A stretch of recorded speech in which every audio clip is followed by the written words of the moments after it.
Hello everyone and welcome back to my channel. তো আজকের ভিডিওতে আমি তোমাদের সাথে শেয়ার করব খুব কম সময়ে কিভাবে চিকেন পপকর্ন তোমরা বানাবে তার রেসিপি। ফার্স্টে আমি এখানে নিয়েছি কিছু বোনলেস চিকেন, আর এটাকে ফার্স্টে আমি ছোট ছোট পিস করে নিব পপকর্নের মতো। আর দেখতেই পাচ্ছ চিকেনগুলো ছোট ছোট পিস আমি করে নিয়েছি। তারপর আমি এখানে ইউজ করব কিচ্ছু না, জাস্ট কর্নফ্লাওয়ার দিয়ে ভালো করে এটাকে মেখে নিতে হবে। আর এক্সট্রা কিচ্ছু দেবো না, না লবণ না কোনো রকমের স্পাইসেস কিচ্ছু দেবো না। জাস্ট ভালো করে এটাকে ম্যারিনেট করে নেওয়ার পর গরম তেলে এটাকে ডিপ ফ্রাই করব। এখানে আমি ইউজ করছি সাদা তেল এবং একটা প্যানে আমি এটা করেছি। আর দেখতেই পাচ্ছ কীভাবে এটাকে আমি সুন্দরভাবে ফ্রাই করে নিচ্ছি। ব্যাস ফ্রাই তো হয়ে গেছে। ফ্রাই করে নেওয়ার পর দেখতেই পাচ্ছ প্রচণ্ড ক্রিস্পিও হয়ে গেছে।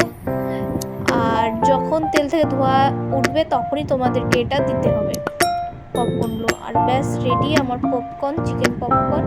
এতে কোনো রকমের আমি লবণ বা হলুদ এখানে ইউজ করিনি, নর্মাল কর্নফ্লাওয়ার দিয়ে এখানে ফ্রাই করে নিয়েছি। চাইলে তোমরা চাউমিন আর চিলি চিকেনও ইউজ করতে পারো। আমি এখানে নিয়েছি চাট মশলা দিয়ে ভালো করে এটাকে আমি মিক্সড করে নিয়ে খেয়েছি, খুব ভালো লেগেছে আমার।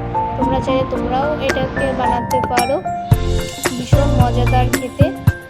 ভিডিওটা যদি ভালো লাগে প্লিজ লাইক, শেয়ার, কমেন্ট এবং সাবস্ক্রাইব করে দিও। দেখা হচ্ছে নেক্সট ভিডিও। টাটা।